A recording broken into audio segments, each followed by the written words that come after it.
Hello guys, and we are back.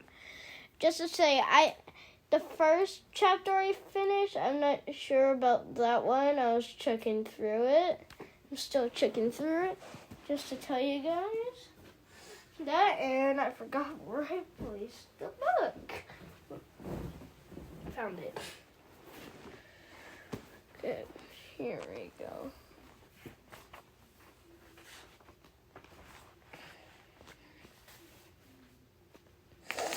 Can you believe this? He called spinning in the air.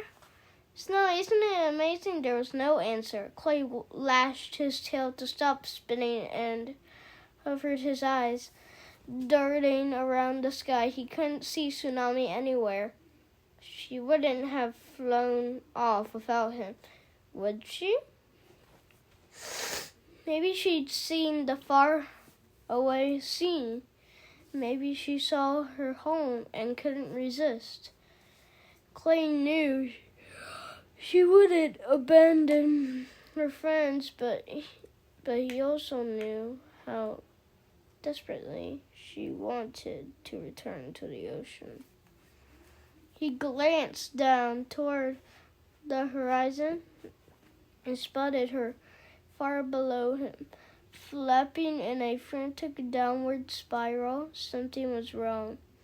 It looked like only one of her wings was working. Clay twisted into a dive and barreled toward her. He tucked his wings close to his body, fighting back the terror as he plummeted. Wind whistled past his face. Wind, he'd imagined it all wrong.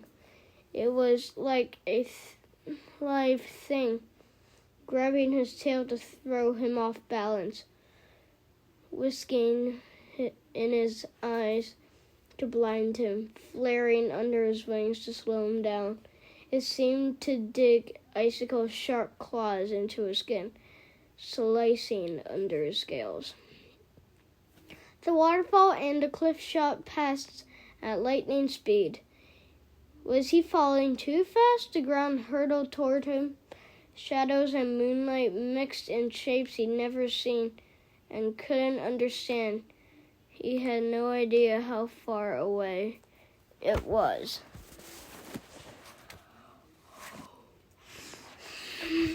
Or how soon he would reach it. He never dealt with distances like this before. Would he be able to stop before it would hurt when he did? But he could see Snowy below him, still struggling, so he knew that she hadn't hit the bottom yet, and that made him braver. He fell and fell and fell, and she got closer and closer until Clay passed her and instantly flared his wings open. His body slammed upright like he'd run into a wall, and then a moment later he was whammed again, this time by a heavy sea wing landing on him from above. He tumbled nearly losing Tsunami over his head, but they caught on to each other with their talons and held tight with her claws wrapped fiercely around his neck. Clay battled to sail off, beating his wings in wide arcs. He wasn't strong enough to lift her, but at least he could slow her down. Tsunami let out a yelp, and then Clay felt something like claws snag his wings and tail. They lost their hold on each other as they fell through the trees, smashing branches and ripping off leaves before they thudded to earth. It took Clay a moment before he could breathe again. Snowy's tail was flopped across the snow. He pushed it aside and sat up, cracking with pain. Snowy rolled over onto her back, letting her wings flap out to either side, close up, but Clay could see that he was right. One of her azure blue wings was crooked, as if it had been wrenched out of her shoulder. He touched it with one claw, and they both flinched. "What happened?" Clay asked, getting out the chains. Snowy said, "I think I dislocated it." "And you came after me anyway?" Clay said, appalled. "Why didn't you tell me you were hurt?" She shrugged and winced again. "It didn't hurt so much in the river, but once I tried to fly—" "Dirt!" Clay yelled suddenly. "I'm standing on her." He stabbed his claws into the ground, and they sank right into the earth. A thrill ran through him from snout to tail. I sat up to look at him. "Yay?" she asked. "It's amazing!" he cried. "Feel how soft it is." He seized a handful of dirt and flung it at her. "Hey, quit that!" she protested, defending herself with her good wing. Clay flattened himself to the grass, feeling the warm earth crumble around his legs and clump against his scales. Scents of green and brown and buried sunshine overwhelmed him. It was nothing like the hard, cold, bare rock under the mountain. The ground here was welcoming and full of life. A worm burrowed past his nose, and he snapped it up. "Well, now we're even," Snowy said. "I saved you, you saved—" "I hear the river!" Clay cried, jumping up and shaking himself. Snowy ducked the shower of dirt that flew off him. "River plus dirt means mud."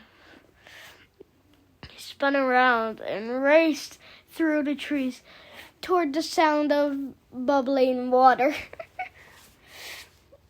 So I found him rolling blissfully in the muddy banks of the river. "I don't think most dragons get this excited about being so dirty," she said. "We're—" Do you know how to say this word? W-R-Y-L-Y. "I bet my kind do," Clay said, ignoring her sarcasm. "I've never been this warm in my whole life." Clay, for the first time ever, his claws didn't ache, his scales didn't itch, his wings didn't feel too dry, and he wasn't worried about stubbing his talons every other step. He felt the mud squelch into the gaps between his scales and realized that the pain from the cave poison was fading, as if the mud was healing him. He sighed happily, squishing himself farther down into the damp riverbank. "Wow," Snowy cried. She struck her front talons in the river. And we're not even at the mudwing swamps yet. I wonder if I'll be this excited when I get to the sea." "You will," Clay said, suddenly feeling certain and brave and confident. "And when you can fly, can we fix your wing?" He tilted his head, studying her injury. The waterfall poured down a cliff that towered over the waterfall that toward them, with even higher mountains beyond. The 3 moons were low in the sky. Clay guessed it would be morning soon, and then they could take a look for the smoke signal that would lead to their friends. But Sonai couldn't fly. She'd be stuck down here. Easy pickings for any hostile dragons flying by. Clay glanced up at the sky, remembering that they'd popped out into a world at war. It seemed so peaceful here, from the way the big dragons talked. You'd imagine the entire world as a giant battlefield.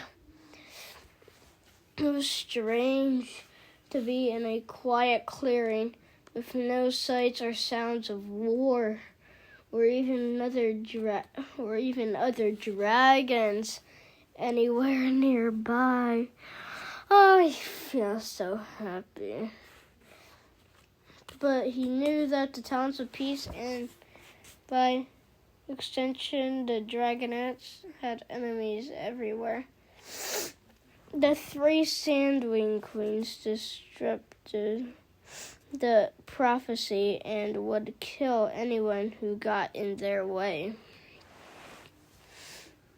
And there was a whole list of dragons who might be terrible things to the Dragonets of Destiny if they ever found them.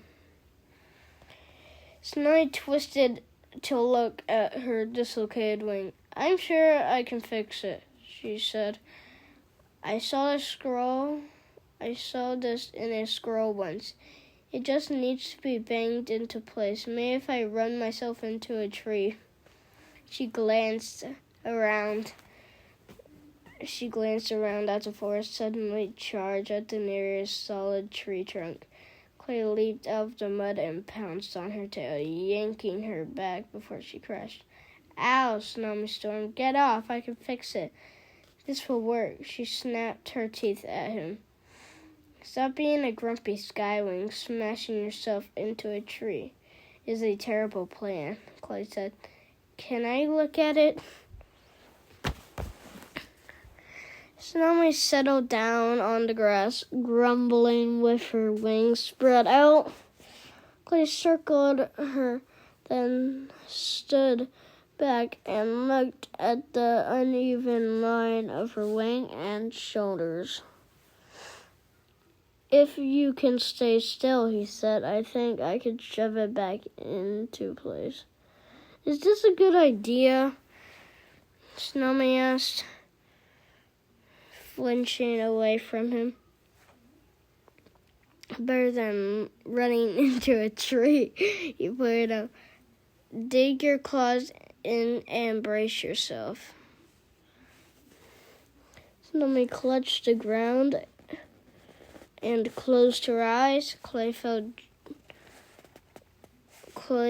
gently around her shoulder with his front talons.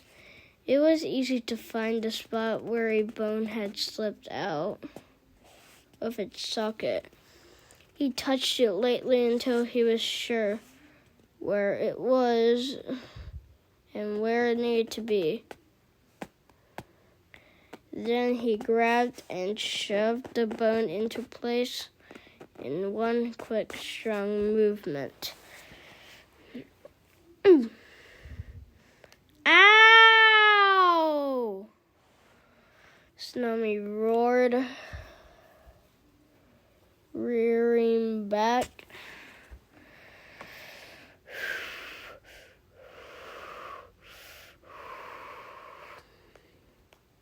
Her powerful tail whipped around and slammed Clay into a thicket of prickly bushes. I'm sorry, Clay yelped, floundering free. I really thought that would work. He stopped. Sonami was turning in a circle and flexing and extending both wings. They looked perfectly matched again. It did work, she said. It's a little sore, but I can move it now. Pretty fierce, Clay. She helped disentangle his tail from the branches. Sorry I whacked you. Clay opened his mouth to respond, but Tsunami suddenly, okay, we're going to pause there. See you later. Bye-bye. Peace. Johnny out.